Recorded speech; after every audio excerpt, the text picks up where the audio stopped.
आज से 2-3 दिनों के बाद एनसीईटी का रिजल्ट जारी होगा और इस एनसीईटी के रिजल्ट को लेकर के बहुत सारे बच्चे डरे हुए भी हैं। समझ में नहीं आ रहा है कि उनका रिजल्ट कैसा आएगा, खराब आएगा, अच्छा आएगा।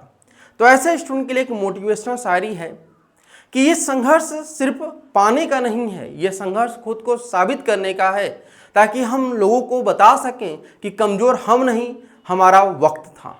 तो स्वागत करते हैं एक बार फिर से हम आपके अपने भरोसेमंद यूट्यूब चैनल प्रिस्टाइन क्लासेस में। आज की सेशन में हम बात करने वाले हैं एएमयू को लेकर के, यानी अलीगढ़ मुस्लिम यूनिवर्सिटी को लेकर एक नई नोटिस के बारे में कि उन्होंने एक नया नोटिस जारी किया है। इसमें कुछ एलिजिबिलिटी क्राइटेरिया में उन्होंने चेंजेस किया है, उन चेंजेस के बारे में हम यहाँ पर देखेंगे। तो सबसे पहले यहाँ पे हम देखते हैं कि जो अलीगढ़ मुस्लिम यूनिवर्सिटी है, यहाँ पर दो प्रकार के जो है आपके कोर्स चलाए जाते हैं। पहला जो कोर्स चलाया जाता है वह है आपका बीए बीएड, दूसरा है आपका बीएससी बीएड। अगर हम बीए बीएड की बात करते हैं तो यहाँ पर आप लोग को बीए बीएड में जो मेजर सब्जेक्ट मिलेंगे, ध्यान रखिएगा कौन कौन से मिलेंगे। अरेबिक मिलेगी, इंग्लिश मिलेगा, हिंदी मिलेगा, Persian, Sanskrit, Urdu, civics, economics, geography, history, Islamic studies और थियोलॉजी मिलेगा। ये सभी सब्जेक्ट जो है वो बीए बीएड जो स्टूडेंट रहेंगे उनको ये मिलेगा मेजर सब्जेक्ट के तौर पर, ध्यान रखिएगा, ठीक है। और यहाँ पर इंटेक यानी कि सीटों की संख्या भी बताई गई कि किस सब्जेक्ट में यानी किस मेजर सब्जेक्ट में कितनी सीटें हैं। अरेबिक में 2 सीट है आपकी, इंग्लिश में 9 सीटें हैं, हिंदी में 6 सीटें हैं, पर्शियन में 2 है, संस्कृत में 2 है, उर्दू में 8 है आपका, सिविक्स में आपका 4 है, इकोनॉमिक्स में 4 है, ज्योग्राफी में 4 है, हिस्ट्री में 4 है, इस्लामिक स्टडीज में 3 है और थियोलॉजी में 2 है। तो ये सीटों की संख्या की बात होती है और सब्जेक्ट की बात होती है। तो चेंजेस कहाँ पे, ये तो पुरानी चीजें हो गई, आपको पता होगा। तो देखिए एक बात और यहाँ पे कहा गया है क्वालिफिकेशन के बारे में कि आपका जो 12th है वो 50% मार्क्स के साथ आपने क्या किया हो, आपने क्वालिफाई किया हो, यानी आपका 12th 50% मार्क्स के साथ होना ही चाहिए। ये आपका साफ तौर पे बोला गया है, यह बात आप लोग ध्यान रखिएगा। और एज के बारे में कहा गया है कि आपका जो एज है वह 24 ईयर्स से ज्यादा नहीं होना चाहिए और ये जो डेट आपका कैलकुलेट किया जाएगा वह 1 जुलाई 2025 से आपका कैलकुलेट किया जाएगा। ये बात आप लोग ध्यान रखिएगा, ठीक है।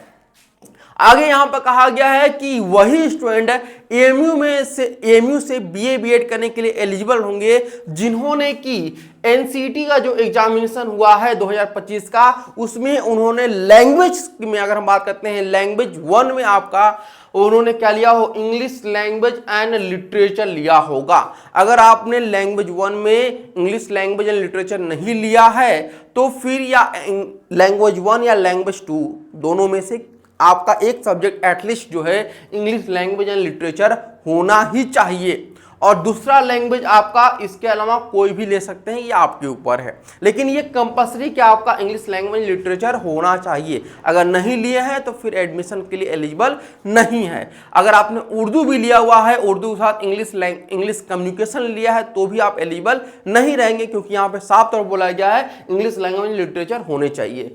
और उसके बाद 3 आपके डोमेन सब्जेक्ट होने चाहिए। 3 डोमेन सब्जेक्ट में अगर हम बात करते हैं क्या क्या आपके सब्जेक्ट होने चाहिए, तो यहाँ पे आपका साफ तौर पर बोला गया है आपका इकोनॉमिक्स आपका होना चाहिए, ज्योग्राफी होना चाहिए और हिस्ट्री होना चाहिए। अगर ये तीनों है या फिर आपका पॉलिटिकल साइंस है, ये 4 में से कोई 3 आपने डोमेन सब्जेक्ट लिया है तो ही आप जो है यहाँ पर एलिजिबल होंगे। ये बात आप लोग ध्यान रखिएगा, ठीक है। ये रही आपकी। इसके बाद जनरल टेस्ट आपका होना चाहिए और टीचिंग एप्टीट्यूड होना चाहिए। और सभी आपके जो यहाँ पे जो सब्जेक्ट आप यहाँ पे देख रहे हैं, ठीक है, जो सब्जेक्ट आप यहाँ पे देख रहे हैं, जितने भी सेक्शन देख रहे हैं, सब कुछ यहाँ पे मेंशन किया गया है। अगर आपने एक भी क्वेश्चन इसमें से अटेम्प्ट नहीं किया है तो भी आप यहाँ पर एलिजिबल नहीं रहेंगे, ये बात आप ध्यान रखिएगा, ठीक है। आगे बात करते हैं कुछ चीजें कि यहाँ पे जो साफ तौर बोला है कि only those candidate who have registered for this course of study on the NCET website and appeared in the test as per details given above shall be eligible for counselling and admission.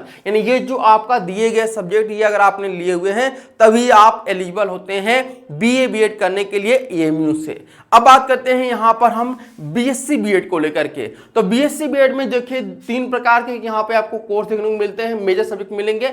Biological में आपको botany और zoology आपको यहाँ पे option मिलते हैं। Physical science में physics और केमिस्ट्री मिलते हैं ऑप्शन, और मैथमेटिक्स मिलते हैं। सीटों की संख्या बात करते हैं तो बॉटनी जूलॉजी में आपका 17 सीट है, फिजिक्स केमिस्ट्री में 16 सीटें हैं, मैथमेटिक्स में आपकी 17 सीटें हैं। उसी प्रकार से यहाँ पे आप बात करते हैं कि आपका जो है क्वालिफिकेशन एग्जामिनेशन बात करते हैं तो सीनियर सेकेंडरी स्कूल आपने जो है वह किससे पास किया हो, आपका इंग्लिश होना चाहिए आपके 12th में, फिजिक्स केमिस्ट्री और मैथमेटिक्स या बायोलॉजी में से कोई एक सब्जेक्ट होना चाहिए, या ज्योग्राफी या कंप्यूटर साइंस आपका होना चाहिए।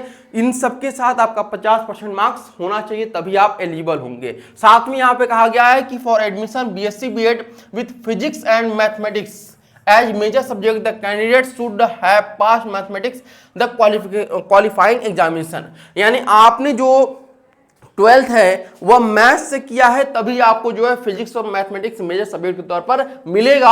और अगर आपको बॉटनी और जूलॉजी चाहिए तो आपका जो 12th है उसमें बायोलॉजी होना चाहिए, यह साफ तौर पे आपका बोला गया है। और एज जो है आपका 24 ईयर्स आपका होना चाहिए। बीएससी बीएड अगर आपको करना है तो यहां भी आपको बोला गया है कि आपने लैंग्वेज में इंग्लिश लैंग्वेज एंड लिटरेचर होना चाहिए, आपका फिजिक्स केमिस्ट्री आपका होना कंपलसरी है। अगर आप बायो के साथ जाना चाहते हैं तो बायो होना चाहिए, अगर मैथ के साथ जाना चाहते हैं तो मैथ होना चाहिए। जनरल टेस्ट और टीचिंग एप्टीट्यूड आपका होना चाहिए। तो ये रही आपकी एलिजिबिलिटी क्राइटेरिया में कुछ चेंजेस जो यहां पर किया गया है एएमयू के द्वारा, वो आप लोग को यहां पर बताया गया है। बाकी आपके जो डाउट होंगे आप लोग यहाँ कमेंट बॉक्स में पूछ सकते हैं कि हाँ सर हमें ये दिक्कत है या हमें ये डाउट है, आप यहाँ पर अपने क्वेश्चन पूछ सकते हैं।